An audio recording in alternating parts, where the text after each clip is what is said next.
সিদ্ধান্তের কারণে আজকে কত বড় একটা ভুল নিজের জীবনটা দলে মুছতে শেষ করে দিচ্ছে, সেটা মানে হাড়ে হাড়ে টের পাইতেছি। তো আমার মনে হয় যে সবচেয়ে বড় ভুল ছিল আমার জীবনে, বিবাহিত জীবনে আবদ্ধ হওয়া।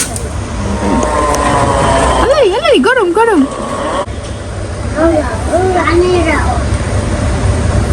আসসালামু আলাইকুম, আপনারা সবাই কেমন আছেন? আশা করি অনেক ভালো আছেন, যে যেখানে আছেন সুস্থ আছেন। আলহামদুলিল্লাহ, আপনাদের দোয়া ভালোবাসা আমরা অনেক ভালো আছি। তো প্রতিদিনের মতো আবার একটা নতুন ব্লগ নিয়ে আসলাম। যেহেতু আমার দুইটা চ্যানেল, আমি চেষ্টা করি আপনাদেরকে দুইটা চ্যানেলে ভিডিও আপলোড করার। বাবার বাড়িতে আছি, ছেলে মেয়েকে নিয়ে যতটুকু পারি সময় কাটে সেটাই আপনাদের শেয়ার করি। আর লাইফে যেহেতু খারাপ কোনো কিছু ঘটে সেটা অনেক সময় আপনাদেরকে শেয়ার করে ফেলি। আসলে ব্লগিং করি যেহেতু, অনেক সময় আপনারা জিজ্ঞেস করেন বা অনেক সময় গেস করেন বা প্রশ্ন তোলেন যে হঠাৎ এরকমের একটা কথা, তখন সেই ক্ষেত্রে আসে। তো আমার আসলে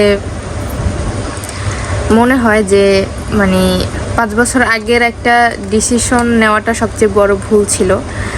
কারণ এই ডিসিশনটা আমি আমার বাবা মার কাছে ছাড়িয়ে দিছি। তারা যেটা করবে সেটা আমি শুধুমাত্র দেখে ম্যাডাম তারা যেটা করবে আমি সেটাতে শুধুমাত্র হ্যাঁ বলবো, এতটুকুই। জাস্ট ভাগ্য মানুষকে কোথায় নিয়ে দাঁড় করায় সেটা বলা যায় না। তো আমারও তাই হয়েছে, যে আমার ভাগ্যে ছিল, এই জন্য এগুলা হইল।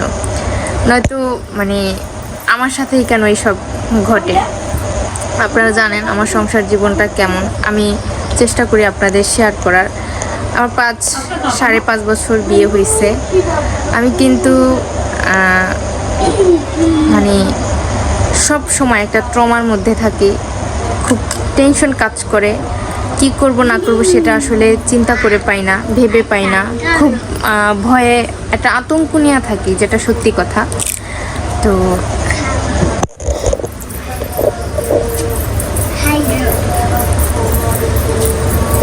দেখা যায় অনেক সময় এই জিনিসগুলা মাইনা চুপচাপ থাকি, আবার অনেক সময় মানতে পারি না। আর আসলে কি, আমি মানে অল্পতে রাইগা যাই, আর রাগগুলা কন্ট্রোল করে রাখতে পারি না। হুটহাট কথাগুলা বের হয়ে যায়। তো যাই হোক, ছোট একটা ডিসিশন ভুল নেওয়ার কারণে আজকে আমার অবস্থা মানে এত পরিমাণ খারাপ, যা বলার মতো না। আমার জীবন তো গেছেই, কিন্তু আমি আমার 2টা ছেলে মেয়ের চিন্তা করি যে ওদের জীবন আসলে কি হবে। এই ছোট্ট একটা ভুল সিদ্ধান্তের কারণে আমার জীবনটা মানে ভেঙে চুরে দলে মুচড়ে শেষ হয়ে গেছে। কিন্তু আমার ছেলে মেয়ের জীবন কোথায় গিয়ে দাঁড়াবে, আমি সেই চিন্তাটা করি সবসময়। আল্লাহ জানে আমার ছেলে মেয়ের ভাগ্যে আবার কি আছে। আমার ভাগ্যে তো মানে এই 5 বছর যাবৎ বুঝতে পারতেছি যে ভাগ্যটা একেবারে শেষ। তারপরও আলহামদুলিল্লাহ অনেক ভালো আছি, কারণ আমাকে একটা ইনকামের রাস্তা দেখাইছে, সেইখানে ইনকাম করি, ছেলে মেয়েকে নিয়ে ভালো আছি। ভালো খাইতে পারতাছি, পড়তে পারতাছি, ফিরতে পারতাছি, এক জায়গায় যাইতে পারতাছি, একটা শখ পূরণ করতে পারতাছি, সব হইতাছে। কিন্তু যাকে নিয়ে আমার সব কিছু, আমার সংসার, আমার জীবন, আমার ছেলে মেয়ে, সেই মানুষটাই যদি সঠিক না হয়, ঠিক না হয়, তাহলে বুঝতেই পারেন মানে জীবনের আসলে থাকেটা কি। তো আমি মানে সে যতবারই অন্যায় করে, খারাপ কাজ করে, আমি সব সময় বলি এটা করছেন, ভুলে যান, এগুলো আর করে না। আমার ছেলে মেয়ে বড় হইতেছে, একটা জীবন আছে, এগুলা করলে আসলে ভালো কিছুই হবে না, সবটা খারাপই হবে। কিন্তু আমি প্রপারলি তাকে সেই জায়গাটায় আজ পর্যন্ত আনতে পারি নাই। তো সবচেয়ে বেশি খারাপ লাগে যে আমার এখন মনে হয় এখনকার জায়গায় দাঁড়াই আমি ভাবতেছি সে কখনো ঠিক হবে না, ঠিক হবার মতো মানুষও না, কখনো ঠিক হবেও না। এগুলো বৃথা চেষ্টা আমার, এগুলো অনেক করছি, এখন আর করব না। তো নিজের ডিসিশনগুলো নিজেই নেব, চিন্তা ভাবনা করে আমি আমার মতো করে ভালো থাকার চেষ্টা করব। আসলে এই মানুষটাকে গোলাইয়া আমার জীবনটা যদি চেষ্টা করি তাহলে সবচেয়ে বড় ভুল হবে, আর আমার ছেলে মেয়ের জীবনটাও আরও নষ্ট হয়ে যাবে।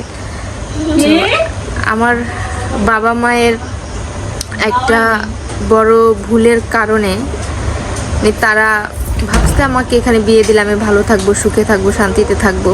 তো তাদের ডিসিশনটা হ্যাঁ বলে সব কিছু করছি। বাট এখন এমন একটা পরিস্থিতি হয়ে দাঁড়াইছে, আমার জীবনটা শেষ হয়ে যেতেছে, একেবারেই শেষ হয়ে যেতেছে।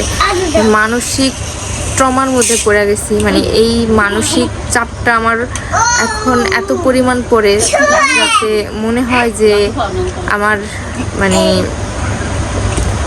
আমি সবসময় মানে ভুলভাল চিন্তা ভাবনা করি। আমার মাকে বলি মানে এমন জীবন নিয়ে বাঁচা থাকার চাইতে মরে যাওয়া অনেক ভালো।